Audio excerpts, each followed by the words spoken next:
Suasana di dalam ruang pesta begitu pekat oleh aroma parfum mahal, denting gelas anggur yang saling beradu, dan sapaan basa-basi demi keuntungan mutual di antara kalangan kelas atas. Malam ini adalah malam peluncuran proyek properti bernilai triliunan rupiah milik Nusantara Jaya Group, sebuah acara yang diimpikan oleh setiap pebisnis untuk bisa hadiri. Kirana berdiri di depan cermin besar di lobi, merapikan gaun malam hitam pekat yang memeluk lekuk tubuhnya dengan sempurna. 3 bulan lalu, bayangan di cermin itu adalah seorang wanita dengan rambut kusut, mata cekung karena kurang tidur menunggu pintu dibukakan, dan kulit kusam karena stres memikirkan biaya hidup sehari-hari. Namun, Kirana yang sekarang berdiri di sini dengan aura yang dingin dan tajam, laksana mawar hitam yang mekar kembali dari abu kegagalan rumah tangganya. Namun takdir memang jenaka, atau mungkin dunia ini terlalu sempit. Orang pertama yang Kirana lihat tidak lain adalah mantan suaminya yang baru saja bercerai dengannya, Aditya. Dalam balutan setelan biru navy yang dijahit khusus dan jam tangan Swiss mahal melingkar di pergelangan tangannya, rambutnya yang ditata rapi dengan gel berkilauan memancarkan citra seorang pengusaha muda yang sukses.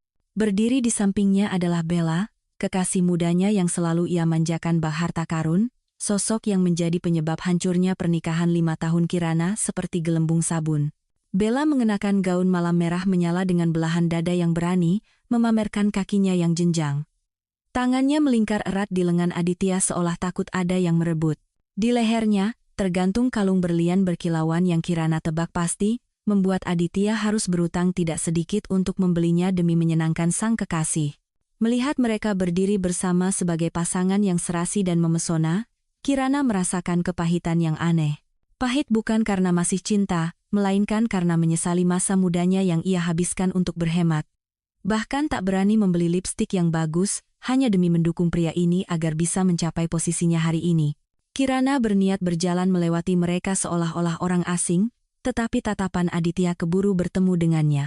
Awalnya, ia terpana dan sangat terkejut melihat mantan istrinya yang dulu tampak sederhana telah berubah total, namun setelah itu, tatapannya seketika berubah menjadi pandangan meremehkan yang sudah biasa Kirana terima. Aditya melepaskan tangan Bella dan melangkah maju menghalangi jalan Kirana. Sudut bibirnya terangkat membentuk senyum sinis. Ia memandang Kirana dari ujung rambut hingga ujung kaki dengan tatapan menilai, seolah sedang melihat barang obrolan yang dipajang di butik mewah. "Oh, apa aku salah lihat? Bukankah ini Kirana?" Ucap Aditya dengan suara bariton yang dulu pernah membuat Kirana tergila-gila, namun kini terdengar begitu menyebalkan dan dibuat-buat. "Baru 3 bulan kita bercerai, kenapa kau bisa berubah secepat ini? Dan bagaimana kau bisa masuk ke sini? Jangan-jangan kau menyelinap masuk untuk mencari om-om kaya, berharap mengubah nasib, ya?" Kirana menatap lurus ke matanya, wajahnya tidak menunjukkan ekspresi apapun, hanya gelas anggur di tangannya yang sedikit bergetar. Keheningan Kirana tampaknya semakin meyakinkan Aditya akan dugaannya. Bella, yang berdiri di samping, melihat kekasihnya mulai bicara, tak mau kalah. Ia mengangkat tangan menutupi mulutnya sambil terkikik, suaranya manja namun penuh racun. "Sayang, jangan keras-keras, dong. Kasihan, kan? Mungkin Mbak Kirana datang untuk melamar jadi pramusaji atau tukang cuci piring? Wajar kok orang miskin ingin mengubah hidup, kita harus mengerti dia." "Iya. Kan? Mbak Kirana?" Ia melirik Kirana. "Kalau Mbak butuh pekerjaan, perusahaan Papa sedang butuh petugas kebersihan loh. Nanti aku rekomendasikan." Ucapan Bella bagai jarum yang menusuk harga diri, tetapi Kirana hari ini bukanlah wanita lemah yang mudah terluka oleh kata-kata murahan.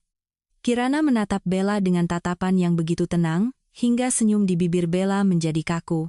Kirana teringat 3 tahun hidup sebagai ibu rumah tangga di rumah Aditya, harus menahan segala perlakuan mulai dari sindiran ibu mertua hingga perselingkuhan suaminya yang terang-terangan, hanya demi kedamaian palsu. Sekarang, setelah terbebas dari lubang neraka itu, Kirana justru melihat betapa menyedihkan dan menggelikannya orang-orang ini. Melihat Kirana tidak merespons, ego maskulin Aditya tersulut. Ia melangkah mendekat, berbisik dengan suara rendah namun cukup keras untuk didengar orang sekitar. "Kirana, aku peringatkan dengan baik hati. Tempat seperti ini tidak cocok untuk orang sepertimu. Jangan berusaha bergaya seperti orang berkelas padahal isi dompetmu bahkan tidak sampai 10 juta. Pulang dan berkacalah." Kau pikir dengan memakai gaun ini kau bisa jadi angsa, aslimu itu cuma itik kampung. Kirana tertawa kecil, tawa yang lembut namun sedingin es. Ia meletakkan gelas anggurnya di atas meja, perlahan merapikan tas tangannya yang berhias berlian, lalu mengangkat wajah menatap Aditya, dengan pandangan seseorang dari kelas yang lebih tinggi sedang menyaksikan pertunjukan badut. Anda benar, Tuan Aditya, jawab Kirana dengan suara jernih dan tegas. Tempat seperti ini memang tidak cocok untuk orang yang menilai orang lain hanya dari penampilan luarnya. Mengenai apakah saya ini angsa atau itik kampung, saya khawatir orang dengan mata buta seperti Anda tidak punya kualifikasi untuk menilainya. Ucapan Kirana membuat wajah Aditya memerah karena marah. Ia hendak membuka mulut untuk memaki, tetapi suara riuh dari arah pintu masuk menarik perhatian semua orang.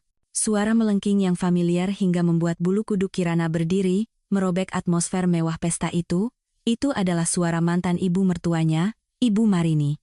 Ibu Marini mengenakan kebaya brokat berwarna merah tua yang gemerlapan, dengan kalung emas berat memenuhi leher dan cincin berlian di setiap jarinya.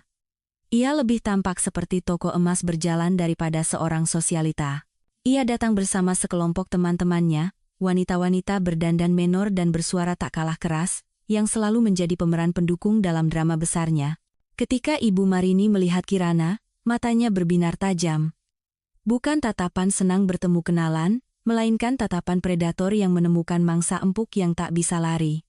Ia menerobos kerumunan menuju Kirana dengan kecepatan yang mengejutkan untuk usianya, sambil berteriak tanpa tedeng aling-aling. Astaga, aku tidak salah lihat, kan? Ini kan mantan menantuku tersayang. Ibu Marini menunjuk lurus ke wajah Kirana dengan jari yang berhias cincin berlian besar. Suaranya melengking tinggi, perempuan tidak berguna ini, 3 tahun numpang makan dan tidur di rumah suami, begitu diusir langsung sibuk cari mangsa baru, ya? Baru juga cerai, sudah muncul di sini, tidak punya malu, ucapannya seperti bom yang meledak di tengah ruang pesta. Para tamu di sekitar mulai berhenti berbincang dan menoleh ke arah mereka dengan tatapan penasaran sekaligus menghakimi. Kirana berdiri di sana, merasakan setiap pasang mata menusuknya seperti anak panah beracun. Selama 3 tahun menikah, Kirana sudah terbiasa dengan kata-kata jahat ini. Ia pernah dimaki sebagai pohon mandul hanya karena belum punya anak, padahal penyebab sebenarnya adalah Aditya yang lebih sering pulang pagi dalam keadaan mabuk. Ia pernah dicap benalu yang hanya menggerogoti suami, padahal Kirana harus bekerja keras membawa pekerjaan ke rumah hingga larut malam untuk menutupi biaya rumah tangga, sementara anak laki-lakinya menghabiskan uang untuk wanita lain. Aditya berdiri di samping ibunya. Melihat sang ibu membuat keributan, ia tidak mencegah, malah bersedekap dengan wajah puas. Ia mungkin ingin menggunakan tangan ibunya untuk memberi pelajaran pada Kirana yang berani melawannya. Bella berpura-pura malu dan bersandar di bahu Aditya, tetapi matanya berbinar gembira melihat Kirana dipermalukan di depan umum. Kirana tetap bersikap tenang. Ia menyesap sedikit anggurnya, matanya menatap Ibu Marini seolah sedang menonton pertunjukan komedi murahan, keheningan dan sikap acuh tak acuh, Kirana justru membuat Ibu Marini semakin murka. Ia merasa Kirana sedang menantangnya, meremehkan kekuasaannya sebagai mantan ibu mertua yang pernah ditakuti. Wajahnya memerah padam, urat lehernya menonjol. Ia berteriak lebih keras agar semua orang di pesta itu bisa mendengar dengan jelas. Lihat semua. Lihat wajah tak tahu malunya ini. Kena telak sampai bisu. Kan? Perempuan rendahan seperti ini, meninggalkan suami, meninggalkan keluarga, hanya untuk mengejar kemewahan. Bagaimana dia bisa masuk ke sini? Apa dia menukar tubuhnya dengan undangan dari Satpam? Kenapa kalian membiarkan pelacur murahan seperti ini masuk dan mencemari acara triliunan kita? Kata pelacur terdengar begitu menyakitkan, bagai tamparan keras pada harga diri Kirana. Kerumunan mulai berbisik-bisik semakin kencang. Ada yang menggelengkan kepala dengan jijik, ada yang menatap Kirana dengan pandangan menghina. Mereka tidak tahu siapa Kirana. Mereka percaya pada apa yang diteriakkan oleh wanita kaya raya yang bergelimang emas ini. Di mata mereka sekarang, Kirana adalah seorang penggali emas, seorang wanita bayaran yang berusaha masuk ke dunia orang kaya untuk mencari keuntungan. Bella melihat kesempatan emas, dan segera menambahkan minyak ke dalam api. Dengan suara lembut namun penuh sindiran, ia berkata, "Tante, sabar, Tante. Nanti darah tingginya naik." Mungkin Mbak Kirana benar-benar sedang kesulitan ekonomi sampai melakukan hal seperti ini. Bagaimanapun juga, kita kan pernah jadi keluarga. Tante jangan sampai mengusirnya sampai dia tidak punya jalan keluar. Kasihanilah dia, Tante. Mendengar ucapan Bella, Ibu Marini semakin menjadi-jadi. Ia menoleh pada Bella dengan tatapan sayang, lalu kembali menatap Kirana dengan wajah garang. Lihat si Bella ini, baik hati dan pengertian, tidak seperti perempuan macam kau. Aku beritahu kau, ya. Jangan harap bisa cari untung di sini. Perempuan sepertimu bahkan tidak pantas untuk mengelap sepatu orang-orang di sini. Akhirnya, Aditya melangkah maju. Ia mengeluarkan segepok uang 100 ribuan dari sakunya, yang nilainya mungkin puluhan juta rupiah. Ia melemparkan gepokan uang itu ke kaki Kirana. Lembaran uang kertas berwarna merah itu beterbangan dan jatuh di lantai marmer yang dingin. Tindakannya membuat seisi ruangan terkesiap kaget. Aditya menatap Kirana dengan tatapan seorang dermawan. Sudahlah, mengingat hubungan 3 tahun kita, kalau kau memang sangat kekurangan, ambil uang ini, lalu pergilah dari sini. Jangan membuatku malu lagi, anggap saja ini sedekah terakhir dariku untukmu. Kirana menatap uang yang berserakan di bawah kakinya, lalu mengangkat wajah menatap 3 orang yang berdiri di hadapannya, mantan suami yang tidak setia, ibu mertua yang bermulut tajam, dan kekasih baru yang tak tahu malu. Mereka pikir uang bisa membeli segalanya, bisa menginjak-injak harga diri orang lain, tapi mereka salah. Kirana hari ini bukan lagi Kirana yang kemarin. Perlahan, Kirana membungkuk, bukan untuk memungut uang, melainkan untuk merapikan tali pengikat sepatu hak tingginya. Kemudian, ia berdiri tegak, menatap lurus ke mata Ibu Marini, dan tersenyum dengan anehnya. Senyum yang cerah. Tante benar, ucap Kirana pelan. Suasana di sini memang tercemar. Tapi bukan karena saya, melainkan karena bau uang kotor dan bau busuk moralitas dari keluarga Tante. Ibu Marini tertegun, matanya melotot, tangannya gemetar menunjuk wajah Kirana, hendak menerjangnya. Tiba-tiba, suara riuh lain terdengar dari arah pintu masuk, menarik perhatian semua orang. Aura kekuasaan yang jauh lebih superior memasuki ruangan, membuat semua orang terdiam. Kerumunan terbelah menjadi 2, seolah air yang memberi jalan. Seorang pria parubaya berjalan masuk. Ia mengenakan setelan berwarna arang yang dijahit dengan sangat rapi, setiap jahitannya menunjukkan ketelitian dan kelas yang tinggi. Rambutnya yang mulai memutih di sisi rapi, memancarkan kepribadian seseorang yang terbiasa berada di puncak kekuasaan. Itu adalah Bapak Baskoro Wijoyo, pemilik Nusantara Jaya Group, penguasa ekonomi kota ini. Aditya dan Ibu Marini, yang beberapa saat lalu masih begitu angkuh menghina Kirana, seketika mengubah sikap mereka secepat membalik telapak tangan. Ibu Marini buru-buru merapikan kebayanya, wajahnya yang tadi merah padam, karena marah kini berubah menjadi ekspresi menjilat yang menyedihkan. Aditya dengan cepat mengancingkan jasnya, sedikit mendorong Bella ke belakang seolah ingin menyembunyikan sesuatu yang kotor, lalu memasang senyum memohon, siap menyambut dewa keberuntungan yang ia impikan. Pak Baskoro berjalan perlahan, matanya yang tajam seperti elang menyapu kerumunan tanpa berhenti pada siapapun. Aditya berpikir kesempatannya untuk mengubah hidup telah tiba. Ia menarik napas dalam-dalam, mengumpulkan keberanian, dan melangkah maju 1 langkah, mengulurkan tangannya yang gemetar. Selamat malam, Pak Baskoro. Saya Aditya, manajer dari perusahaan, suaranya bergetar dan penuh hormat. Namun, tangannya dibiarkan menggantung di udara, sendirian dan memalukan. Pak Baskoro berjalan melewatinya seolah ia adalah udara, tak terlihat dan tak pantas diberi perhatian. Senyum di wajah Aditya membeku, lalu berubah menjadi seringai yang menyedihkan. Pak Baskoro berjalan lurus ke arah Kirana, yang berdiri di tengah lingkaran hinaan dengan uang berserakan di kakinya. Di hadapan ratusan pasang mata yang terbelalak kaget, Kirana tersenyum tipis. Senyum yang lembut namun penuh percaya diri. Dengan alami, Kirana melangkah maju dan menggamit lengan kokoh Pak Baskoro, merasakan kehangatan dan perlindungan yang telah ia jauhi selama 3 tahun. Kirana berbalik menatap 3 orang yang berdiri mematung. Suaranya yang jernih memecah keheningan yang canggung. Ayah, kenalkan. Ini mantan suami Kirana, dan ibunya. Mereka baru saja bilang kalau Kirana ini pelacur yang harus tidur dengan om-om kaya untuk bisa masuk ke sini. Bagaimana menurut ayah? Pertanyaan Kirana. Meski ringan, memiliki kekuatan destruktif, layaknya bom atom. Seluruh isi ruangan menahan napas. Suara pin jatuh pun bisa terdengar.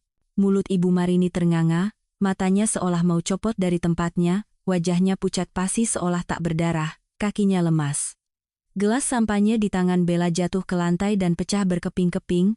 Suara pecahan kaca itu terdengar seperti suara harga diri mereka yang hancur berkeping-keping. Wajah Pak Baskoro mengeras. Tatapannya yang tadi lembut berubah menjadi dingin sedingin es yang menembus tulang.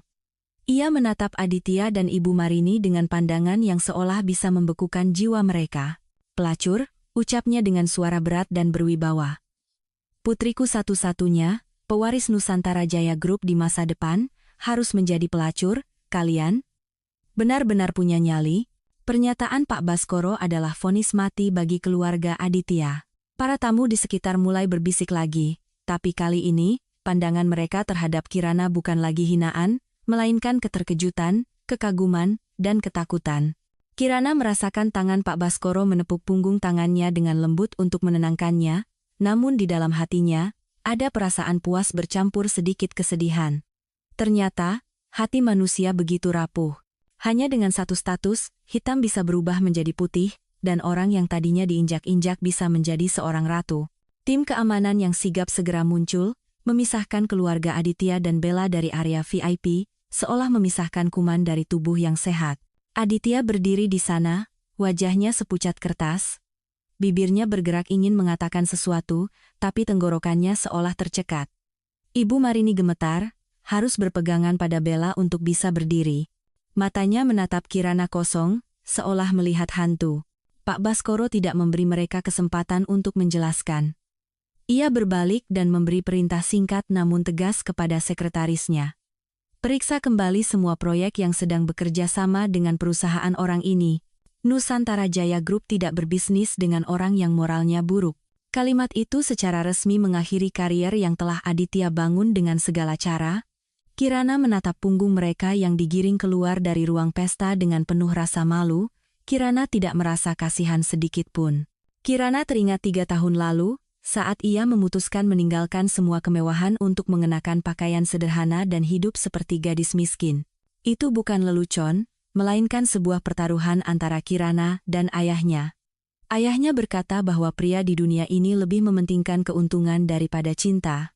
Sementara Kirana, dengan hatinya yang naif, percaya pada cinta sejati yang tidak ternoda oleh bau uang. Ia memilih Aditya, pemuda yang tampak sederhana dan pekerja keras. Kirana percaya, asalkan ia tulus mendampinginya melewati masa-masa sulit, mereka akan melihat pelangi suatu saat nanti. Tapi Kirana salah. 3 tahun pernikahan menyadarkannya bahwa apa yang ia sebut ketulusan, di mata mereka adalah kebodohan dan kemudahan untuk dimanfaatkan.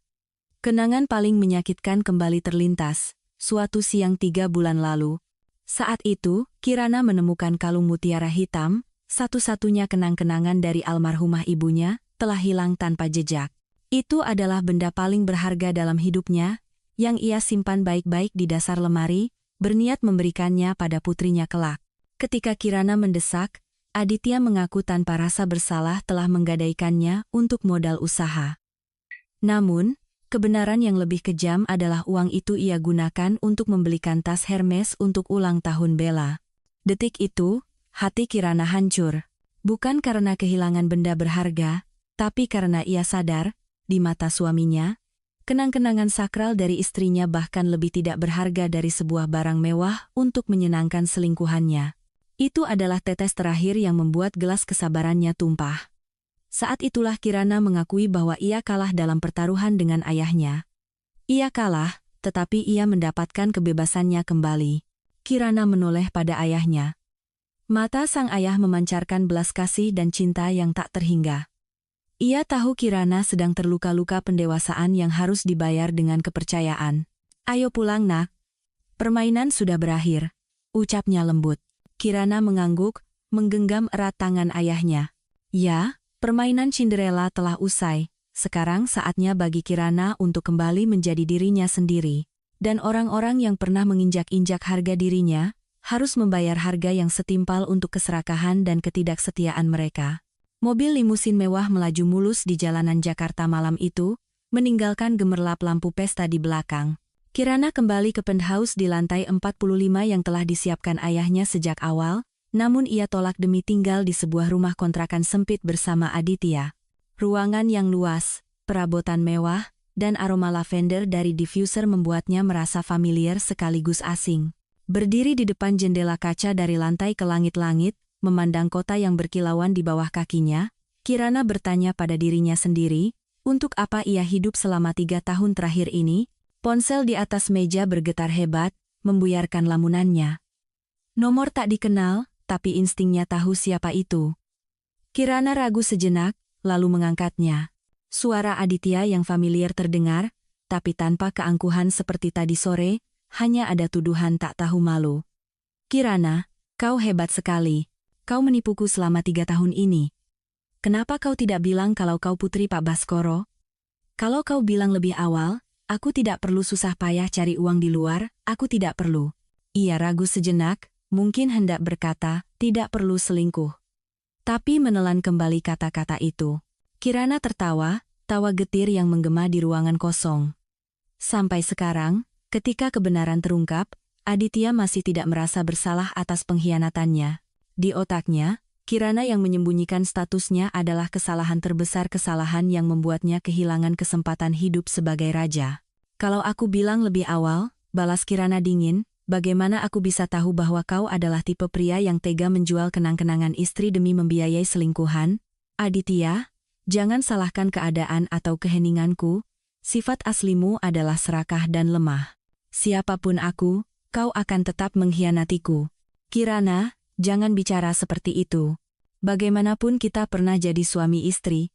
Tolong bilang pada ayahmu, jangan batalkan kontrak dengan perusahaanku. Kau tahu itu adalah hasil kerja kerasku seumur hidup. Suara Aditya mulai memohon, bercampur kepanikan. Kerja keras? Kerja keras yang dibangun di atas kebohongan dan ketidaksetiaan?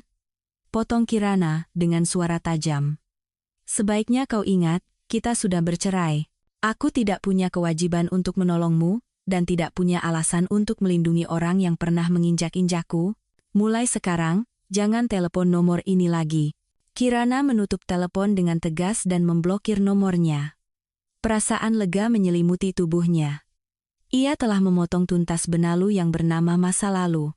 Keesokan paginya, Kirana bangun lebih awal, merias wajah dengan profesional, dan mengenakan setelan kerja yang elegan. Hari ini adalah hari pertamanya secara resmi menjabat sebagai Wakil Direktur Utama Nusantara Jaya Group. Memasuki ruang rapat, melihat tatapan hormat dari para staf senior, Kirana tahu ia harus lebih kuat dari sebelumnya. Misi pertama yang ia tetapkan untuk dirinya sendiri adalah memeriksa ulang seluruh proyek properti mewah di Jakarta, terutama paket pengadaan material konstruksinya. Ia membolak-balik dokumen, jarinya berhenti pada nama sebuah perusahaan baja, perusahaan keluarga Bella. Sudut bibir Kirana sedikit terangkat. Dunia ini memang lebih sempit dari yang ia kira. Mereka ingin bermain bisnis? Baiklah, Kirana akan mengajari mereka betapa kejamnya pasar yang sesungguhnya. Seminggu setelah pesta yang menjadi titik balik hidupnya, Kirana mulai tenggelam dalam kesibukan seorang eksekutif. Ia mendedikasikan dirinya pada angka, rencana strategis, mencoba mengisi kekosongan hatinya dengan pekerjaan. Namun, orang yang tak tahu diri itu masih belum menyerah. Sekitar jam 10 pagi, sekretarisnya yang masih muda mengetuk pintu dengan canggung. Ibu Wakil Direktur. Ada seorang wanita parubaya yang mengaku sebagai mantan ibu mertua ibu, sedang membuat keributan di lobi. Katanya mau mengantarkan makanan. Pihak keamanan sudah melarangnya, tapi ia terus menangis dan meratap. Kirana memijat pelipisnya. Ibu Marini. Wanita yang pernah mengusirnya dari rumah di tengah malam hujan tanpa membawa apa-apa, kini datang mengantar makanan ke kantornya. Sungguh ironis, Kirana membuka monitor CCTV yang terhubung ke lobi. Ibu Marini sedang memegang rantang plastik, di dalamnya ada opor ayam dan lontong, makanan yang selalu ia pamerkan setiap kali ada acara syukuran tapi tak pernah sekalipun ia bagi untuk Kirana. Ia memegang tangan resepsionis, air matanya bercucuran, memainkan peran sebagai ibu mertua sederhana yang merindukan menantunya. Mbak, tolonglah, pertemukan saya dengan Kirana. Suami istri kan biasa bertengkar, bukan berarti putus selamanya. Saya kasihan lihat dia kurusan, jadi saya bawakan opor kesukaannya, biar ibu dan anak bisa makan bersama. Marah ya marah, tapi kan tetap sayang, ratapnya. Melihat adegan itu, Kirana tidak merasa terharu, hanya merasa jijik. Sayangnya Ibu Marini sudah cukup ia rasakan. Sayang itu adalah tatapan sinis saat ia tak sengaja memecahkan piring. Sayang itu adalah sindiran pedas saat ia pulang terlambat. Sayang itu adalah keheningan tanda persetujuan saat anaknya berselingkuh. Sekarang, setelah tahu Kirana adalah putri seorang konglomerat, ia memainkan drama kasih sayang ini. Tujuannya jelas, agar Kirana melunak pada perusahaan Aditya. Kirana mengangkat telepon interkom. Suara dinginnya terdengar. Di mana petugas keamanan? Usir dia keluar. Jika terus membuat keributan, panggil polisi, dan sampaikan padanya. Saya tidak makan ayam, apalagi ayam dari orang bermuka dua. Melalui layar, Kirana melihat petugas keamanan mendekat. Awalnya Ibu Marini hendak berpura-pura pingsan dan berguling-guling di lantai, tetapi begitu mendengar kata polisi, ia langsung bangkit, merapikan bajunya, dan berjalan keluar sambil mengomel dan mengutuk. Pada saat yang sama, di layar komputer Kirana, muncul laporan dari Departemen Keuangan, bank-bank mulai mengirimkan surat penyitaan aset perusahaan Aditya. Kabar pembatalan kontrak dari Nusantara Jaya Group menyebar cepat, membuat mitra bisnis lainnya ikut menarik investasi mereka. Lilitan utang mulai mencekik mereka perlahan, dan drama yang sesungguhnya baru saja dimulai.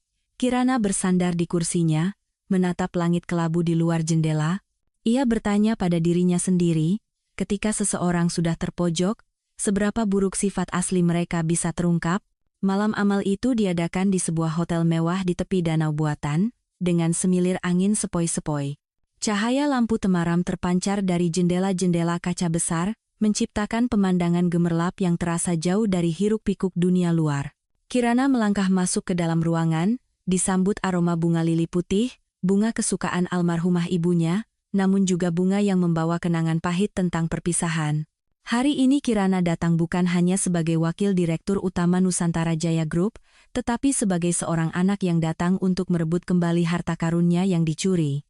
Seperti yang diduga, Aditya dan Bella juga ada di sana. Setelah kegagalan di pesta peluncuran proyek, mereka berusaha menyelamatkan sisa-sisa harga diri mereka dengan muncul di acara amal, untuk menunjukkan bahwa keuangan perusahaan mereka masih stabil. Bella mengenakan gaun malam berwarna krem dengan sulaman berlian yang rumit, mencoba memancarkan keanggunan. Namun, matanya yang jelalatan mengamati reaksi orang-orang di sekitarnya mengkhianati rasa tidak amannya. Aditya berjalan di sisinya, senyumnya kaku seolah ditempel dengan lem. Sesekali ia menyeka keringat di dahinya, padahal pendingin ruangan diatur sangat dingin. Lelang dimulai dengan perhiasan, lukisan, dan barang-barang antik bernilai sedang. Kirana duduk di kursi VIP, mengamati drama canggung mereka dalam diam. Bella sesekali mengangkat papan lelang untuk barang-barang kecil. Setiap kali menang, ia akan melirik ke arah Kirana dengan tatapan provokatif, seolah ingin mengatakan bahwa ia masih punya cukup uang untuk memainkan permainan kelas atas ini. Kirana hanya tersenyum tipis, menyesap teh krisan dengan sabar, menunggu mangsa yang sesungguhnya muncul. Kemudian, pembawa acara dengan suara dramatis mengumumkan item ke-10. Di layar besar, muncul gambar sebuah kalung mutiara hitam. Mutiara bulat sempurna berwarna hitam pekat itu terbaring anggun di atas beludru merah, jantung Kirana berdetak kencang. Itu kalung ibunya. Kalung yang dikenakan ibunya di hari pernikahan, dan benda yang digenggamnya erat sebelum menghembuskan napas terakhir, berpesan agar Kirana menjaganya baik-baik. Tapi pria yang pernah ia panggil suami, dengan teganya menggadaikannya hanya untuk kemewahan sesaat kekasihnya.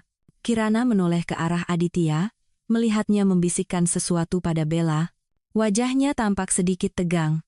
Mungkin ia mengenali benda itu, atau mungkin ia takut Kirana akan membuat keributan. Tapi Bella berbeda, ia menatap kalung itu dengan tatapan penuh nafsu. Di mata orang kaya palsu sepertinya, nilai benda ini bukan pada makna atau sejarahnya, melainkan pada label edisi terbatas, dan aura kemewahan yang dibawanya. Kirana merapikan mikrofon kecil di kerah bajunya, menoleh pada asistennya di sebelah, dan sengaja berbicara cukup keras agar terdengar oleh Bella. Kalung ini indah sekali. Sangat cocok dengan citra calon pemimpin Nusantara Jaya Group di masa depan. Aku harus mendapatkannya, berapapun harganya. Ucapan Kirana bagai bensin yang disiramkan ke api-api keangkuhan dan jiwa kompetitif Bella. Ia segera berbalik dan merebut papan lelang dari tangan Aditya, matanya memerah karena amarah. Ia ingin membuktikan, meskipun Kirana adalah putri konglomerat, ia tidak kalah. Dialah wanita yang paling pantas dimanjakan. Pembawa acara mengetuk palu. Harga pembukaan untuk kalung mutiara hitam langka ini adalah 500 miliar rupiah, silakan ajukan penawaran Anda. Ruangan menjadi sunyi.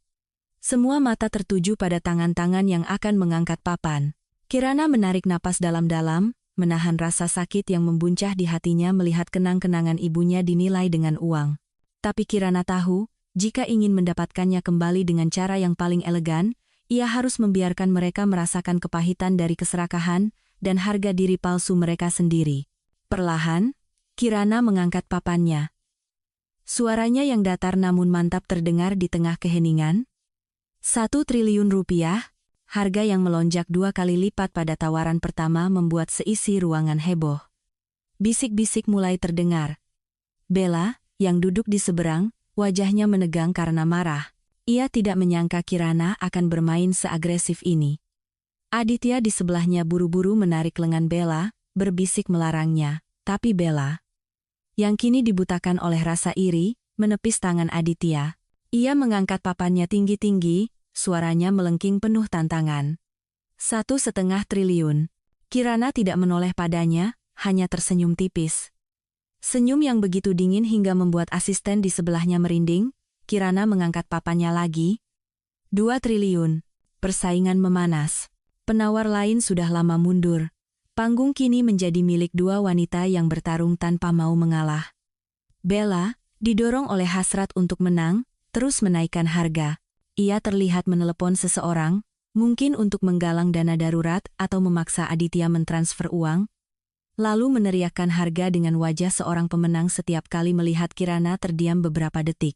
5 triliun rupiah, teriak Bella dengan suara parau karena gembira. Ia menoleh pada Kirana dengan tatapan superior, berpikir angka ini cukup untuk membuat Kirana mundur. Kirana melirik Aditya, melihatnya memegangi kepalanya dengan putus asa, ponsel di mejanya terus bergetar, tapi ia tak berani mengangkatnya. Ia pasti tahu betapa buruknya kondisi keuangannya, tapi tak cukup berani untuk menghentikan kegilaan kekasihnya. Kirana merasa kasihan pada pria lemah yang membiarkan nafsu dan gengsi menuntunnya ke jurang. Perlahan, Kirana bangkit berdiri. Ia merapikan setelannya, menatap lurus ke mata Bella, dan mengumumkan dengan jelas, 50 triliun rupiah. Angka 50 triliun itu jatuh di tengah ruangan seperti pemberat 1000 ton, menghancurkan semua kebisingan. Suasana menjadi hening total hingga detak jantung orang-orang bisa terdengar. Pembawa acara sampai ternganga, lupa akan tugasnya. Aditya merosot di kursinya, wajahnya pucat pasi. Bella berdiri membeku, wajahnya berubah dari merah menjadi hijau, lalu pucat. 50 triliun untuk seuntai kalung mutiara, sekalipun langka, adalah angka yang gila. Tetapi pada saat itu, keheningan Kirana dan tatapan penonton yang menunggu memicu keangkuhan Bella yang sakit. Ia berpikir Kirana sedang menggertak. Ia tidak mau kalah dari mantan istri kampungan yang pernah ia hina. Dalam momen di mana gengsi menguasai akal sehatnya, Bella mengangkat papannya untuk terakhir kali, suaranya lirih, tapi masih berusaha terdengar kuat. 51 triliun, seluruh ruangan menahan napas, menunggu reaksi Kirana.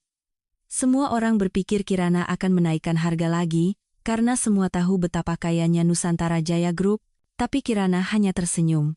Senyum lega, seolah baru saja melepaskan beban berat. Perlahan, ia meletakkan papannya di atas meja, menoleh pada Bella dengan tatapan penuh simpati. "Selamat, Nona Bella," ucap Kirana dengan suara lembut namun menggema ke seluruh ruangan. Seorang yang berkelas tidak akan merebut sesuatu yang disukai orang lain. "Saya serahkan barang ini untuk Anda." Palu pembawa acara mendarat di meja kayu. Tok. Suaranya terdengar kering, seperti suara penutup peti mati yang mengubur masa depan Bella dan Aditya. 51 triliun rupiah, terjual. Selamat kepada Nona ini yang telah menjadi pemilik kalung mutiara hitam.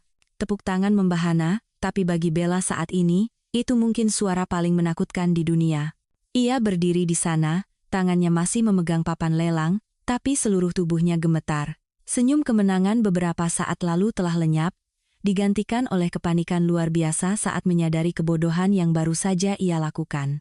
51 triliun adalah angka yang bahkan jika keluarganya menjual seluruh tanah warisan pun belum tentu terkumpul. Staf dari panitia lelang segera menghampiri meja Bella dan Aditya dengan mesin EDC di tangan. Aturan lelang sangat ketat. Pemenang harus membayar uang muka 20% saat itu juga, dan melunasi sisanya dalam waktu 24 jam. Kirana duduk di ruang VIP, menyesap teh hangat sambil menyaksikan drama tragis komis yang terjadi melalui kaca satu arah. Bella menoleh meminta pertolongan Aditya, tangannya mencengkeram jasnya. Aditya pucat pasi, keringat membanjiri wajahnya. Ia mengeluarkan kartu kredit Black Card, yang biasa ia pamerkan, tapi setiap kartu yang digesek hanya mengeluarkan bunyi bip penolakan yang memalukan. "Maaf Pak, kartu ini diblokir," kata petugas dengan sopan, tapi cukup keras untuk didengar meja sebelah. Aditya tergagap, mencoba menjelaskan bahwa itu kesalahan sistem bank. Tapi semua orang tahu, rekeningnya sudah dibekukan total, setelah Nusantara Jaya Group mengumumkan pemutusan kerjasama. Bisik-bisik mulai terdengar, dari kasakusuk menjadi kritik terbuka. Orang kaya palsu, ya? Tidak punya uang tapi nekat ikut lelang, bikin malu saja. Kata-kata itu menusuk harga diri Bella yang rapuh. Ia menangis terseduh-seduh, menyalahkan Aditya yang tidak berguna, lalu memohon pada panitia untuk memberinya keringanan. Tapi aturan adalah aturan, terutama di tempat semewah ini. Akhirnya, agar tidak diserahkan ke polisi atas tuduhan penipuan, Aditya terpaksa menandatangani surat perjanjian utang dengan denda yang mencekik. Sementara itu, Bella harus menelepon ke rumah, memaksa orang tuanya menjual tanah warisan untuk membayar denda pelanggaran kontrak. Kirana melihat Bella menjerit-jerit di telepon, mendengar suara tangisan pilu ibunya di ujung sana. Kirana tidak merasa puas, hanya merasa sedih yang mendalam. Harga diri palsu seorang anak, pada akhirnya harus dibayar oleh orang tua yang sudah renta di kampung. Kirana bangkit, merapikan brosnya, dan berjalan keluar. Saat melewati mereka, Kirana tidak berhenti, tidak mengucapkan sepatah kata pun. Keheningan dan tatapan acuh tak acuhnya saat ini adalah hukuman yang paling kejam. Kalung ibunya masih di dalam etalase kaca. Tapi Kirana tahu, cepat atau lambat, benda itu akan kembali padanya, saat orang-orang itu sudah bangkrut total. Keesokan paginya, sementara skandal lelang masih hangat diperbincangkan di dunia maya, badai yang lebih besar menghantam Aditya dan keluarga Bella. Kirana duduk di kantornya yang luas di lantai teratas gedung Nusantara Jaya Group. Di hadapannya, ada sebuah map tebal berisi dokumen yang diam-diam ia kumpulkan selama 3 bulan terakhir. Itu bukan sekadar kertas, itu adalah vonis mati bagi bisnis curang mereka. Selama menjadi istri Aditya, meskipun dihina sebagai benalu, Kirana diam-diam mengamati dan mencatat. Ia tahu persis bahwa perusahaan material bangunan milik keluarga Bella, pemasok utama baja untuk proyek Aditya, telah berkali-kali menukar material. Mereka memasukkan baja berkualitas rendah dari pemasok ilegal, lalu memberinya label standar untuk mengambil keuntungan besar. Uang itulah yang mereka gunakan untuk membeli mobil mewah, tas bermerek, dan gaya hidup foya-foya, sementara nyawa ribuan penghuni apartemen di masa depan dipertaruhkan. Kirana menekan tombol kirim pada emailnya, melampirkan semua bukti, faktur impor palsu, dan bahkan rekaman suara percakapan antara Aditya dan ayah Bella tentang pembagian keuntungan dari pengurangan material. Email itu dikirim langsung ke kotak masuk Dinas Pengawasan Bangunan dan Surat Kabar Ekonomi terbesar di negeri ini. Kirana tidak menggunakan nama pribadinya, melainkan sebagai warga peduli yang tidak bisa tinggal diam melihat kejahatan. Hanya dalam beberapa jam, berita itu meledak. Pembangunan proyek apartemen mewah dihentikan karena menggunakan baja di bawah standar. Manajer proyek dan pemasok dipanggil untuk penyelidikan. Judul berita berwarna merah itu terpampang di semua portal berita online. Saham, perusahaan Aditya, yang sudah anjlok setelah Nusantara Jaya menarik diri, kini terjun bebas. Kirana melihat dari jendela kantornya, sekelompok investor dan mantan mitra bisnis Aditya berkerumun di depan gerbang perusahaannya. Wajah mereka penuh amarah, membawa spanduk menuntut ganti rugi. Telepon Aditya mungkin terus berdering, atau mungkin sudah ia matikan untuk lari dari kenyataan. Kirana membayangkan Aditya sedang duduk di ruangan gelap, meratapi kerajaannya yang dibangun dari kebohongan hancur di depan mata. Ibu Marini, yang dulu bangga memamerkan kesuksesan anaknya, mungkin kini sedang dirawat di rumah sakit karena tekanan darah tinggi. Dan Bella, kekasih mungilnya, mungkin sedang sibuk menyembunyikan aset atau mencari cara menyalahkan Aditya untuk menyelamatkan diri. Di dunia orang-orang yang hidup untuk uang, saat keuntungan habis, hubungan pun lenyap seperti buih. Kirana memutar pena di tangannya, hatinya terasa tenang. Ia tidak merasa kejam. Ia hanya merasa sedang menjalankan tugas langit, membantu masyarakat membersihkan tumor ganas. Aditya dan Bella telah memilih jalan kekayaan yang tidak halal, maka sekarang mereka harus menerima harga mahal yang dikirimkan oleh takdir. Kantor Kirana dipenuhi aroma kopi segar, sebuah ruang yang tenang dan mewah, kontras dengan kekacauan yang terjadi di perusahaan Aditya. Pagi ini, Kirana menerima email dari alamat yang tidak dikenal.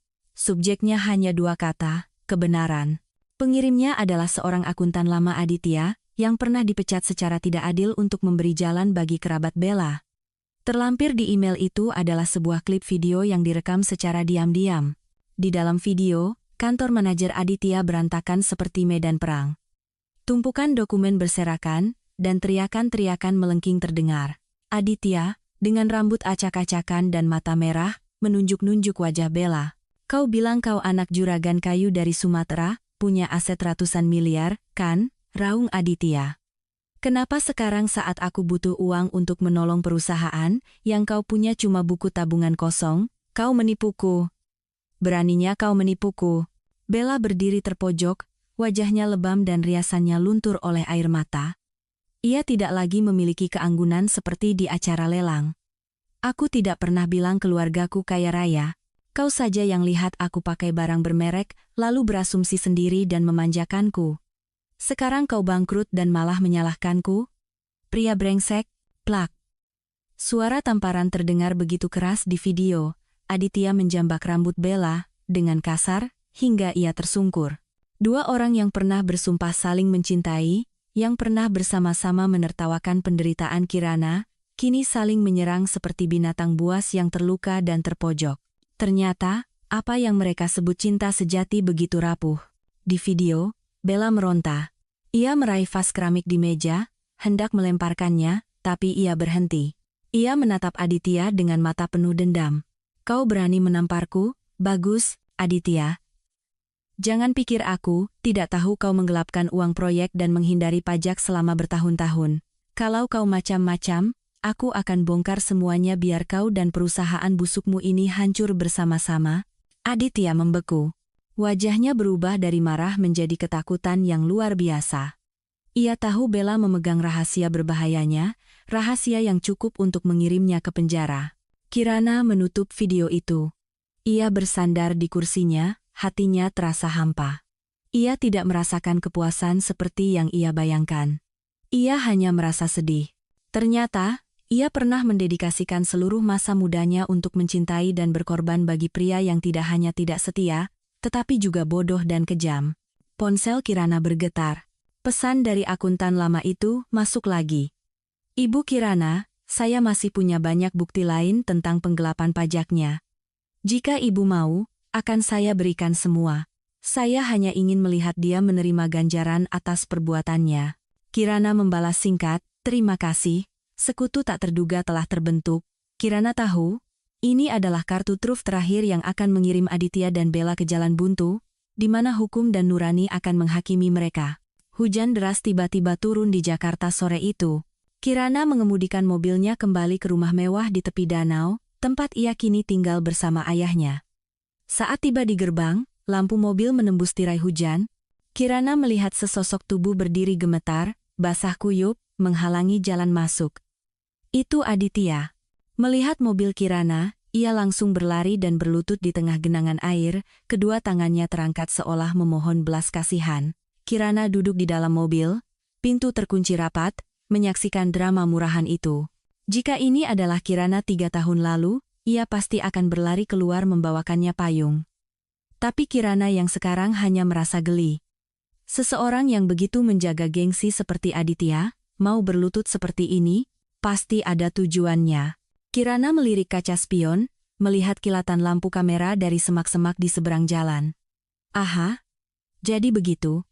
Dia tidak datang untuk meminta maaf. Dia datang untuk memainkan drama suami yang bertobat, dengan Kirana sebagai tokoh antagonis yang kejam. Dia ingin menggunakan media untuk menekan Kirana, atau setidaknya memulihkan citranya. Kirana, aku salah. Aku sadar sekarang. Maafkan aku, teriak Aditya di tengah hujan. Aku diguna-guna sama si Bella itu. Aku cuma cinta sama kamu. Buka pintunya. Sayang, kita mulai dari awal lagi, ya? Kirana tersenyum tipis. Ia mengangkat telepon dan menghubungi petugas keamanan kompleks. Halo. Keamanan zona A. Ada orang asing membuat keributan di depan gerbang rumah saya. Ada indikasi pengancaman. Tolong segera ditangani. Ingat, buat laporan dan ambil rekaman CCTV sebagai bukti. 5 menit kemudian, 2 petugas keamanan berbadan tegap muncul, menyeret Aditya menjauh dari gerbang. Para wartawan yang bersembunyi di semak-semak melihat situasi tidak menguntungkan dan buru-buru kabur. Drama itu berakhir dengan cepat dan memalukan. Keesokan paginya, alih-alih berita mantan suami hujan-hujanan, memohon maaf pada istri konglomerat, yang muncul di halaman depan media online, adalah judul pengusaha palsu buat onar, mengancam pebisnis wanita di rumah pribadi, ditangkap paksa petugas keamanan. Lengkap dengan foto Aditya diseret seperti penjahat, wajahnya berlumuran lumpur. Aditya telah meremehkan Kirana. Dia lupa bahwa ketika seorang wanita sudah melewati cukup banyak rasa sakit, hatinya akan menjadi sekeras baja di hadapan air mata buaya. Siang harinya, saat Kirana sedang bersiap untuk rapat penting, telepon kantornya berdering. Suara di seberang mengaku sebagai perawat dari rumah sakit, memberitahu bahwa Ibu Marini baru saja dilarikan ke UGD karena tekanan darah tinggi. Pasien sadar dan terus memanggil-manggil nama ibu. Katanya ibu adalah menantunya, harus datang membayar biaya rumah sakit dan merawatnya. Beliau mengamuk di seluruh bangsal. Bu, kata perawat itu dengan nada lelah. Kirana bisa mendengar suara Ibu Marini berteriak sayup-sayup. Panggil Kirana ke sini. Dia menantuku. Dia harus tanggung jawab. Dia kaya raya. Masa tega membiarkan ibu mertuanya terbaring begini, anak durhaka. Kirana terdiam sejenak. Ia teringat hari-hari saat Ibu Marini berpura-pura sakit untuk memaksanya berhenti bekerja dan merawatnya. Saat itu Kirana harus menyuapinya bubur, membersihkan kotorannya, dan memijatnya semalaman. Dan yang ia dapatkan sebagai balasan adalah cibiran, nasibmu ya memang begini, jadi pembantu. Kerjakan saja tugasmu dengan baik. Sekarang, saat anaknya terpuruk, ia teringat nasib pembantu yang harus merawatnya. Maaf, suster salah paham, jawab Kirana dengan suara tenang dan berjarak. Saya dan putranya sudah bercerai 3 bulan. Secara hukum dan emosional, saya bukan lagi kerabatnya. Tolong hubungi putra kandungnya, Tuan Aditya. Tapi putranya tidak bisa dihubungi, Bu. Baiklah. Saya akan mengirimkan hadiah sebagai bentuk simpati, mengingat kita pernah saling kenal, kata Kirana. Ia menutup telepon, lalu menghubungi asistennya. 1 jam kemudian, di kamar rawat Ibu Marini, seorang kurir mengantarkan karangan bunga lili putih yang besar, bunga yang biasa digunakan untuk ucapan duka. Terselip di tengah karangan bunga itu bukanlah amplop berisi uang, melainkan sebuah map tebal. Di dalamnya ada salinan rincian semua pengeluaran yang pernah Kirana bayarkan selama 3 tahun pernikahan, biaya hidup, biaya pengobatan, hadiah untuk kerabat yang totalnya mencapai ratusan juta rupiah. Bersama dengan itu, ada sebuah kartu yang ditulis tangan oleh Kirana. Ibu Marini, selama 3 tahun, saya telah melunasi semua budi dan kasih sayang sebagai menantu dengan uang. Ini adalah tagihannya, simpanlah sebagai kenang-kenangan. Mulai sekarang, hidup dan mati ibu tergantung pada karma ibu sendiri. Jangan sebut nama saya lagi. Asisten Kirana melaporkan bahwa setelah Ibu Marini membacanya, wajahnya pucat pasi, tangannya gemetar merobek kartu itu, lalu ia kejang-kejang dan harus ditangani darurat oleh tim medis. Kirana mendengar berita itu tanpa terkejut. Bagi sebagian orang, kebaikan hati orang lain hanyalah alat untuk dimanfaatkan. Bagi Ibu Marini, kejutan ini mungkin adalah obat paling pahit, tapi juga yang paling perlu, agar ia sadar bahwa di dunia ini, tidak ada yang berkewajiban untuk selamanya memaafkan kejahatan orang lain. Di tengah badai media, Kirana harus menghadapi masalah hukum yang rumit terkait proyek mangkrak Aditya, ayahnya. Dengan pengalamannya yang luas, merekomendasikan seseorang, temui Bima. Dia pengacara dan konsultan investasi terbaik yang ayah kenal. Masih muda, tapi kemampuannya luar biasa. Dan yang terpenting, hatinya baik. Kirana bertemu Bima di sebuah kafe yang tenang. Bima sudah duduk di sana, di sampingnya tumpukan map yang tersusun rapi. Ia mengenakan kemeja biru muda, lengan bajunya digulung, memperlihatkan lengan yang kokoh. Matanya di balik kacamata berbingkai logam memancarkan kecerdasan dan ketajaman. Tidak seperti Aditya yang selalu berusaha pamer, Bima memberikan kesan seperti arus tenang di bawah permukaan dalam dan dapat diandalkan. Selamat siang, Bu Kirana. Saya sudah mempelajari berkas perusahaan Aditya. Situasinya lebih buruk dari yang Anda kira, tapi bukan berarti tidak ada jalan keluar. Bima langsung ke pokok permasalahan. Ia menyodorkan sebuah map. Di dalamnya, ada bukti-bukti terperinci tentang penggelapan pajak, pendirian perusahaan cangkang untuk pencucian uang, dan kontrak-kontrak bermasalah yang Aditya buat selama 2 tahun terakhir. Analisis hukumnya tajam dan akurat. Bagaimana Anda bisa mengumpulkan semua ini dalam waktu sesingkat itu? Tanya Kirana, terkejut. Bima tersenyum, senyum yang lembut, kontras dengan ketegasannya dalam bekerja. Saat menghadapi kejahatan, kecepatan dan ketepatan adalah senjata utama. Saya tidak suka melihat orang baik ditindas. Ia berhenti sejenak, tatapannya melembut. Selain itu, saya sudah mengikuti kisah Anda. Ketegaran Anda membuat saya sangat kagum. Ucapan itu membuat pipi Kirana sedikit memerah. Sudah lama sekali ia tidak menerima pujian tulus dari seorang pria. Bukan karena kecantikan atau status, tapi karena dirinya sendiri. Membandingkan Bima dengan Aditya, Kirana sadar bahwa di dunia ini masih ada pria baik. Hanya saja, dulu ia terlalu buta untuk melihat. Pertemuan mereka berlangsung lebih lama dari yang diperkirakan. Mereka tidak hanya bicara soal pekerjaan, tapi juga tentang pandangan hidup, keadilan, dan hukum karma. Saat mereka berpisah, Bima memberikan sebuah pulpen tua namun terawat baik pada Kirana. Ini pulpen keberuntungan saya. Semoga bisa membantu Anda menandatangani keputusan paling bijak untuk mengakhiri mimpi buruk ini. Percayalah, Anda tidak sendirian dalam pertarungan ini. Sementara Aditya dan Bella menghadapi krisis, suatu pagi dunia maya dihebohkan oleh siaran langsung yang penuh air mata. Bella, wanita yang beberapa hari lalu dengan angkuh menawar kalung 51 triliun, kini muncul di layar ponsel dengan wajah pucat tanpa riasan, mata bengkak, dan pakaian sederhana. Ia duduk di sebuah kamar kontrakan sempit dengan dinding yang catnya mengelupas, dan mulai menceritakan ketidakadilan yang ia terima. Semuanya. Tolong bantu saya. Isaknya.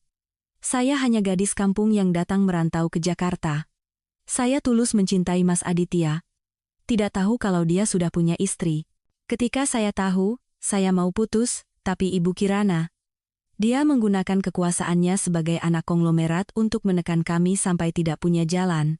Dia membayar semua mitra bisnis untuk membatalkan kontrak, membuat perusahaan Mas Aditya bangkrut. Dia juga menjebak saya di acara lelang, memaksa saya membeli kalung itu sampai saya terlilit utang. Saya salah karena cinta buta, tapi apa saya pantas ditekan sampai seperti ini? Apa orang kaya berhak menginjak-injak hidup orang miskin? Opini publik, yang mudah dipengaruhi oleh drama, mulai berbalik arah. Komentar-komentar jahat yang ditujukan pada Kirana bermunculan. Mereka menyebut Kirana arogan dan tidak manusiawi. Kirana duduk di kantornya, memandangi layar dengan tenang. Bima, yang duduk di seberangnya, bertanya, Anda akan diam saja? Momen emas untuk membalas adalah sekarang, saat perhatian publik mencapai puncaknya. Kirana tersenyum tipis. Tunggu 24 jam lagi. Biarkan dia memainkan perannya sebagai korban sampai sempurna. Biarkan simpati publik mencapai puncaknya. Dengan begitu, saat dia jatuh, jatuhnya akan lebih menyakitkan. 24 jam kemudian, saat Bella merasa berhasil membalikkan keadaan, Kirana melepaskan pukulan telaknya. Di halaman media sosialnya, Kirana tidak menulis penjelasan panjang. Ia hanya mengunggah sebuah album foto dengan judul, Kebenaran Cinta Sejati. Foto pertama, kwitansi pembelian tas Hermes senilai ratusan juta yang Aditya berikan pada Bella. Tanggal pembeliannya sama persis dengan hari di mana Aditya menggadaikan kalung kenangan ibu Kirana. Foto kedua, tangkapan layar pesan di mana Bella memaki-maki Aditya karena telat mentransfer uang bulanan, dengan kata-kata kasar yang kontras dengan citra polosnya. Dan terakhir, video dari kamera dashboard mobil Aditya, merekam percakapan mereka merencanakan cara merebut harta Kirana sebelum bercerai. Disertai dengan keterangan singkat, orang miskin boleh kekurangan uang, tapi jangan kekurangan harga diri. Dan Anda, Nona Bella, Anda tidak miskin uang, Anda miskin moral. Bukti-bukti telak itu menyebar seperti air dingin yang disiramkan ke wajah para hakim online. Arus angin berbalik arah dengan cepat. Kemarahan publik kini menghantam Bella dengan kekuatan ribuan kali lipat. Orang-orang yang tadinya bersimpati, kini merasa tertipu.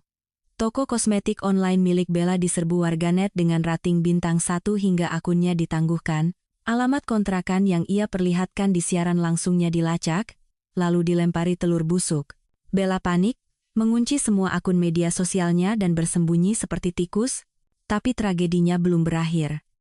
Terdesak karena utang lelang dan diboikot oleh publik hingga tak punya penghasilan, ia menjadi gila. Ia mendatangi kantor Aditya, satu-satunya tempat yang ia pikir masih bisa ia jadikan sandaran. Di lobi perusahaan yang kini kosong melompong, Bella menyerbu masuk seperti badai, ia melihat Aditya sedang berkemas di ruangannya. Bella meraih asbak dan melemparkannya ke pintu kaca, praang. Suara kaca pecah disusul jeritan histeris Bella. Bajingan, kembalikan uangku. Kau janji akan menjadikanku ratu. Kan? Sekarang kau biarkan aku dilempari telur busuk. Kembalikan uangku. Aditya mundur ketakutan. Bella menerjang, mencakar, dan merobek ke mejanya, sambil terus memaki. Dua orang yang pernah bersumpah cinta, kini mempertontonkan adegan anjing berkelahi di depan sisa-sisa petugas keamanan. Akhirnya, Aditya tak tahan lagi. Ia berteriak memanggil keamanan dan polisi. Saat polisi memborgol Bella atas tuduhan perusakan dan penganiayaan, ia masih terus menjerit, mengutuk Aditya, dan Kirana tanpa henti. Kirana menyaksikan video kejadian itu yang dikirim oleh si akuntan. Hatinya tidak merasa puas sedikit pun. Ia melihat di mata Bella yang kalap, ada keputusasaan total dari seseorang yang mempertaruhkan hidupnya pada kecantikan dan tipu muslihat, lalu kehilangan segalanya. Dia pantas disalahkan, tapi juga menyedihkan. Setelah insiden itu, reputasi Aditya terkubur selamanya. Tapi mimpi buruk yang sesungguhnya baru saja dimulai. Para rentenir yang pernah ia datangi untuk menyelamatkan perusahaannya mulai kehilangan kesabaran. Mereka tidak peduli alasan. Mereka hanya mau uang mereka kembali. Rumah yang Aditya sewa disiram cat merah dengan tulisan bayar atau mati. Teror telepon datang silih berganti. Ia terpaksa menjual mobil mewahnya dengan harga sangat murah. Ibu Marini juga tak luput. Untuk menyelamatkan anaknya dari ancaman para preman, ia harus menjual rumah pusaka di kampung, satu-satunya harga diri keluarga yang tersisa. Kini, ibu dan anak itu tinggal di sebuah kamar kontrakan kecil dan pengap di gang sempit yang kumuh. Setiap malam, Aditya mabuk dan menyalahkan ibunya karena telah mendukungnya menceraikan istri kayanya. Suara makian dan tangisan mereka terdengar setiap malam. Kirana mendengar kabar itu dari seorang penyelidik swasta. Ia bertanya-tanya, di malam-malam gelap itu, apakah mereka pernah teringat pada kehangatan keluarga yang pernah ada? Mungkin tidak. Keserakahan telah menggerogoti nurani mereka. Jalan buntu melahirkan kejahatan. Ketika tidak ada lagi yang tersisa, Aditya melakukan hal paling gila. Ia memutuskan untuk menemui ayah Kirana, Pak Baskoro, dengan harapan bisa memerasnya. Aditya muncul di kantor pusat Nusantara Jaya Group, dengan penampilan yang menyedihkan. Ia dibawa ke ruang direktur utama. Pak Baskoro, saya datang untuk bernegosiasi, katanya dengan suara serak. Bagaimanapun, saya dan Kirana pernah menjadi suami istri. Saya tahu banyak rahasianya. Bapak pasti tidak mau publik tahu kalau putri Bapak pernah melakukan aborsi sebelum menikah dengan saya, kan? Atau tentang masa lalunya yang kelam. Beri saya 100 miliar, dan saya akan membawa rahasia ini ke liang lahat. Kirana, yang bersembunyi di ruang istirahat yang terhubung dengan kantor ayahnya, mendengarkan setiap kebohongan itu. Darahnya mendidih. Ia tidak pernah hamil. Ia masih perawan saat menikah dengan Aditya, Pria ini menggunakan kesuciannya untuk menutupi utang judinya. Tapi ayahnya tetap tenang. Anda baru saja melakukan tindak pidana pemerasan dan pencemaran nama baik, Tuan Aditya, katanya sambil meletakkan sebuah alat perekam suara yang sedang menyala di atas meja. Rekaman ini akan langsung dikirim ke polisi. Saya sudah menunggu Anda melakukan ini. Wajah Aditya pucat pasi. Ia sadar telah masuk perangkap. Ia hendak merebut alat perekam itu, tapi dua petugas keamanan bertubuh besar sudah meringkusnya. Menyaksikan Aditya diseret keluar sambil meronta-ronta, Kirana berjalan keluar. Pria itu tidak hanya miskin harta, tapi juga miskin akal dan moral. Drama pemerasan ini adalah akhir dari kebebasan terakhirnya. Keesokan harinya, pengadilan secara resmi menyatakan perusahaan Aditya Pilot, seluruh asetnya disita. Kirana menyaksikan dari seberang jalan. Ibu Marini menangis meraung-raung saat petugas menyita barang-barang dari kantor yang juga menjadi tempat tinggal sementara mereka. Aditya berdiri bersandar di tiang listrik, matanya kosong.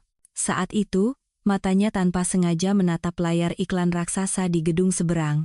Iklan itu menampilkan Kirana, berdiri di samping ayahnya, menggunting pita peresmian proyek baru Nusantara Jaya Group, senyumnya cerah, penuh percaya diri, dan berkuasa.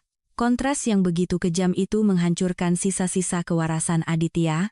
Ia tertawa histeris, lalu berjalan terhuyung-huyung pergi, meninggalkan ibunya yang masih menangis di trotoar. Kirana tahu, ketika binatang buas sudah terpojok, ia akan melakukan satu gigitan terakhir yang paling beracun. Setelah hari itu, Aditya menghilang. Kirana merasa tidak tenang. Ternyata, Aditya bersembunyi di sudut tergelap kota, merencanakan balas dendam. Ia menemui seorang preman jalanan yang pernah ia kenal. Aku tidak datang untuk pinjam uang, kata Aditya, sambil meletakkan foto Kirana di meja. Aku mau kau membantuku melakukan sesuatu yang besar. Culik dia. Paksa dia mentransfer semua asetnya. Setelah dapat uang tebusan dari bapak tuanya, kita kabur ke Malaysia dan mulai hidup baru. Rayuan uang membuat mata sang preman menjadi gelap. Rencana jahat pun disusun. Sementara itu, Bima, dengan insting tajam seorang pengacara kriminal, terus merasa khawatir.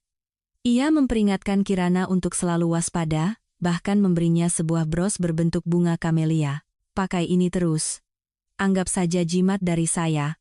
Di dalamnya ada chip GPS. Jangan dilepas. Kirana tersenyum, menganggapnya berlebihan, tanpa tahu bahwa benda kecil itu akan menjadi satu-satunya penyelamat hidupnya. Malam itu, hujan turun sangat deras. Setelah sebuah acara perayaan, Kirana menolak tawaran Bima untuk mengantarnya pulang. Di jalanan sepi di tepi danau, tiba-tiba sebuah truk tua muncul dan menghalangi jalan. Beberapa pria berpenutup wajah keluar, memukuli sopir Kirana hingga pingsan, lalu menyeret Kirana keluar dari mobil. Diam. Kalau mau hidup, ikuti perintah kami. Suara serak yang familiar itu terdengar di telinganya. Itu Aditya. Matanya yang penuh dendam membuktikan segalanya. Mereka mengikat tangan Kirana dan mendorongnya ke bagian belakang truk yang pengap. Dalam kegelapan dan ketakutan, Kirana teringat pesan Bima. Ia teringat bros bunga kamelia di dadanya. Saat para penculik lengah, Kirana menekan sebuah tombol darurat tersembunyi di bros itu dengan dagunya. Sebuah sinyal bantuan tanpa suara terkirim kepada pria yang paling ia percayai. Truk itu berhenti di sebuah gudang tua di pinggir kota. Aditya membuka penutup wajahnya, senyumnya gila. Lihat, Kirana, kalau saja kau mau memberiku uang dari awal, kita tidak perlu bertemu dalam situasi seperti ini. Kau sudah gila, Aditya. Kau akan membusuk di penjara, aku sudah kehilangan segalanya karena kau. Raungnya. Aku tidak takut apa-apa lagi. Sekarang, tanda tangani ini. Ia melemparkan setumpuk dokumen transfer aset dan surat permintaan tebusan. Kau salah, Aditya, balas Kirana dengan suara setenang mungkin, bukan aku yang memojokkanmu. Keserakahanmu sendiri yang membunuhmu, kau punya kesempatan jadi orang baik, tapi kau memilih jadi binatang. Kata-kata Kirana menyulut amarah Aditya. Ia menerjang Kirana, menodongkan pisau ke lehernya. Pada saat genting itu, Kirana tidak menutup mata pasrah, melainkan mendengarkan suara sirene polisi yang semakin mendekat. Cahaya dari puluhan mobil polisi menerangi gudang itu. Kalian sudah dikepung, letakkan senjata. Para preman lainnya langsung menyerah, tapi Aditya tidak. Ia menarik Kirana, menjadikannya tameng manusia. Siapa yang mendekat? Dia mati. Aku mati, perempuan ini juga harus mati. Aditya, berhenti. Suara Bima terdengar. Ia maju perlahan, mengenakan rompi anti peluru, matanya penuh kekhawatiran sekaligus amarah. Melihat Bima, kecemburuan dan kebencian Aditya semakin menjadi-jadi. Doh! Pada saat Aditya lengah, sebutir peluru dari seorang penembak jitu menembus bahu kanannya. Pisaunya jatuh. Bima langsung menerjang, menjatuhkan Aditya dan memeluk Kirana untuk melindunginya. Tim khusus meringkus Aditya dan komplotannya. Dalam pelukan Bima yang gemetar, Kirana mendengar teriakan dan kutukan Aditya saat ia diseret pergi. Suara itu perlahan menjauh. Di hadapannya, hanya ada wajah Bima yang cemas. Tidak apa-apa, ada aku di sini. Kau sudah aman. Kirana ingin mengucapkan terima kasih, tapi kegelapan keburu merenggut kesadarannya. Kirana terbangun di ruang perawatan VIP rumah sakit. Ayahnya duduk di samping tempat tidur, menggenggam tangannya erat. Beberapa hari kemudian, setelah pulih, Kirana memberikan kesaksian di kantor polisi. Ia melihat Aditya lagi dari balik kaca ruang interogasi. Hanya dalam beberapa hari, rambutnya memutih, wajahnya tirus, matanya kosong. Polisi memberitahu Kirana bahwa Aditya mengakui semua kejahatannya. Dengan tumpukan dakwaan, ia terancam hukuman penjara seumur hidup, atau bahkan hukuman mati. Di luar ruang interogasi, Kirana melihat pemandangan yang lebih menyedihkan. Ibu Marini berlutut di depan gerbang sel, menangis memohon untuk bertemu putranya. Tapi Aditya menolak bertemu siapapun, termasuk ibunya. Mungkin sisa nuraninya merasa malu. Kirana berbalik dan pergi. Hatinya tidak lagi merasakan dendam. Keadilan telah ditegakkan, orang jahat telah menerima ganjarannya, tapi luka di hatinya dan kehancuran sebuah keluarga adalah harga yang terlalu mahal. Badai belum sepenuhnya reda. Berita mengejutkan lain muncul, menutup babak akhir dari orang-orang yang pernah ada dalam hidup Kirana. Bella, yang pernah bermimpi menjadi ratu, ditangkap dalam penggerebekan narkoba di sebuah apartemen kumuh. Setelah bangkrut dan diboikot, ia tidak bertobat. Sifat foya-foya dan keserakahannya mendorongnya ke jalan kejahatan. Berita malam menayangkan gambar Bella di borgol, wajahnya pucat dan kuyu. Keluarga di kampungnya hancur. Ayahnya terkena stroke, ibunya menangis hingga penglihatannya kabur. Kirana mematikan TV. Dua orang yang pernah menyakitinya paling dalam, kini telah menuai hasil yang paling tragis. Satu terpenjara karena kejahatan, satu lagi terpenjara karena keserakahan. Mereka menggali kuburan masa depan mereka sendiri. Kirana tidak merasa senang, hanya merasa lega. Bayangan masa lalu akhirnya benar-benar memudar. Setelah rentetan kejadian itu, Kirana merasa perlu menenangkan diri. Ia mengambil cuti panjang dan pergi ke sebuah desa kecil yang tenang di daerah puncak, yang diselimuti kabut sepanjang tahun, dan teman perjalanannya tak lain adalah Bima. Ia mengambil cuti dari firma hukumnya untuk menemani Kirana, sebagai seorang teman. Mereka tidak banyak bicara.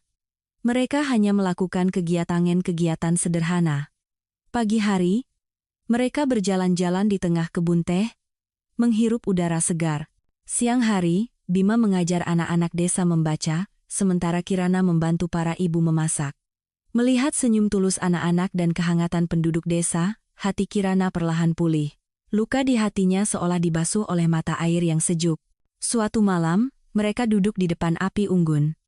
"Kirana," kata Bima lembut. "Lihat, betapa damainya hidup di sini. Kadang kita terlalu sibuk mengejar kemewahan, sampai lupa bahwa kebahagiaan sejati ada pada hal-hal paling sederhana." Kirana mengangguk. "Dulu aku pikir, aku harus kaya dan berkuasa agar tidak ada yang bisa menyakitiku. Tapi sekarang aku sadar, kedamaian hati adalah harta yang paling berharga. Terima kasih, Bima. Terima kasih sudah selalu ada di sisiku." Bima tersenyum. Ia tidak menuntut status, tidak terburu-buru menyatakan perasaan. Ia hanya diam-diam menggunakan ketulusannya untuk menghangatkan hati Kirana yang pernah membeku. Kirana kembali ke Jakarta dengan semangat baru. Ia sadar, balas dendam terbaik bukanlah dengan melihat musuh hancur, melainkan dengan menjalani hidup yang lebih cemerlang dan bermakna. Ia mengajukan sebuah proyek pembangunan rumah susun sederhana dan terjangkau untuk para buruh. Meskipun keuntungannya sangat kecil, Kirana berjuang meyakinkan Dewan Direksi, kita sudah mendapat banyak keuntungan dari orang kaya. Sekarang saatnya Nusantara Jaya Group memberikan nilai yang berkelanjutan bagi masyarakat. Proyek itu disetujui. Kirana mendedikasikan seluruh waktunya. Ia tak segan turun langsung ke lokasi proyek yang berdebu, mengenakan helm pengaman, makan siang bersama para pekerja, dan mendengarkan aspirasi mereka. Suatu sore, saat berhenti di lampu merah, mata Kirana menangkap sosok yang familiar sedang memulung di tumpukan sampah di pinggir jalan. Wanita tua kurus itu mengenakan pakaian lusuh dan topi caping yang usang. Meski wajahnya legam dan penuh keriput, Kirana langsung mengenalinya. Itu adalah Ibu Marini. Setelah putranya dipenjara dan rumahnya disita, ia kini hidup sebagai pemulung. Melihatnya berebut botol plastik dengan pemulung lain, lalu diusir, hati Kirana merasakan emosi yang campur aduk. Ada sedikit iba, tapi tidak ada keinginan untuk menolong. Lampu hijau menyala, Kirana menginjak gas, mobilnya melaju melewati wanita tua itu. Dari kaca spion, Kirana melihat Ibu Marini menatap mobil mewahnya dengan pandangan kosong, mungkin ia bahkan tidak mengenalinya. Matahari terbenam di lokasi proyek, mewarnai langit dengan jingga keemasan. Kirana berdiri di atap gedung yang baru selesai dibangun. Bima muncul di sisinya, mereka berdiri dalam diam, memandangi kerlip lampu kota di kejauhan. Tiba-tiba, Bima menoleh. Ia mengeluarkan sebuah kotak kayu kecil. Di dalamnya, ada sebuah cincin perak berdesain sederhana dengan sebuah batu biru kecil. Kirana, katanya dengan suara lembut, aku tidak berjanji akan memberikanmu seluruh dunia, atau menjadikanmu ratu yang hidup dalam kemewahan. Tapi aku berjanji, mulai sekarang, setiap kali kau lelah, akan selalu ada bahu untuk